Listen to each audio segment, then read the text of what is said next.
Hey guys, it's Andre with AllRotors.com. Today, I wanted to show you the full process of replacing the front brakes of a vehicle. This means the rotor, the pads, and the calipers. Let's take a look. For this demonstration, we will be using a 2015 Ram 1500 Laramie EcoDiesel provided to us by our friends at Max Mechanical. We'll be outfitting it with brand new coated rotors, twin piston calipers selected specifically for this vehicle, and premium pads.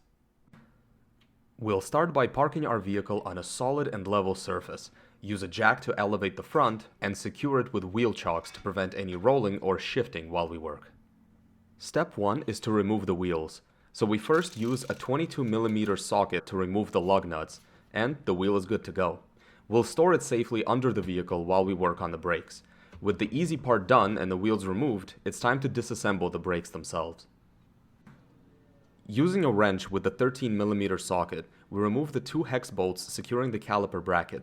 The caliper should now be free to come off, though if you notice it holding on a little tightly, you can use a flat screwdriver to gently pry the pad from the rotor, compress the caliper piston, and loosen it. The old brake pads are now good to come off too.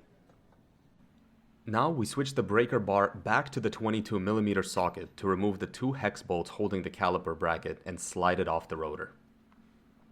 Our next step is to remove the old brake rotors.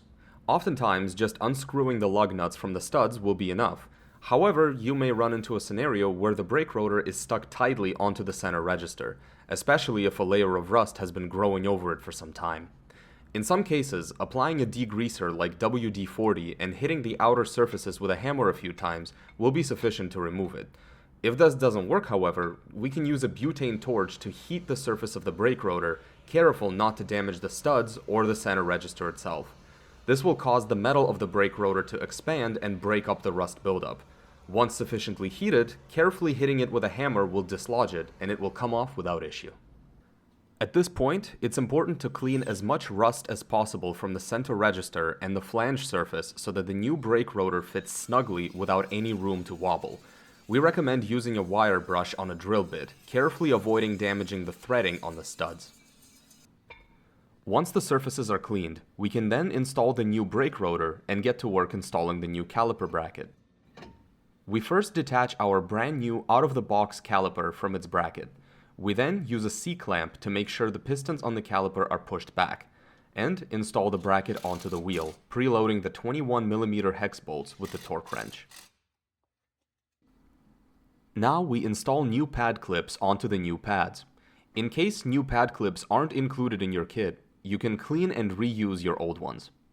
Then we carefully apply brake caliper grease on the pad clips and install the pads without getting any of the grease onto the friction surfaces between the pad and the rotor.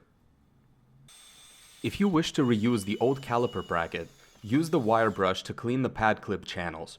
Make sure to also take out the slider pins and use the brake pad cleaner to remove old grease and debris from the pins and bores, then apply a thin layer of caliper grease onto the bores and clip channels. Here, we also apply a thin layer of grease onto the back surfaces of the brake pads. It's now time to replace the caliper itself.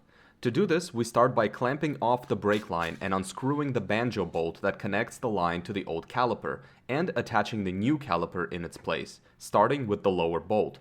Then we close up the caliper and secure the top bolt as well.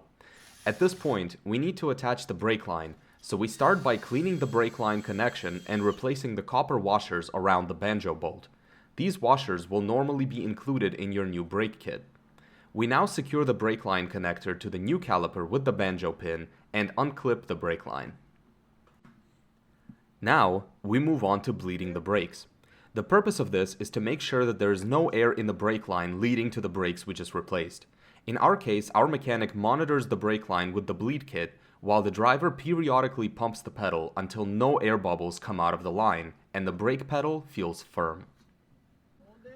Finally, we can reinstall the wheel and tighten the lug nuts, but not fully. When both wheels are fully taken care of, lower the car and preload the lug nuts using a cross pattern. And just like that, we're good to go.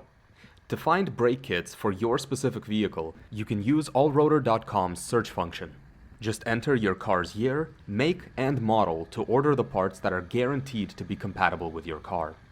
We also have a blog on our website, linked in the description of this video, where we outline the steps if you wish to follow along. Changing the brakes yourself may require a bit of technical expertise, so if you want to avoid any unnecessary risks, you can use the AllRotors app to order expert licensed service from our mechanics that will take care of your car anytime, anywhere you need it. Drive safe, and have a good one.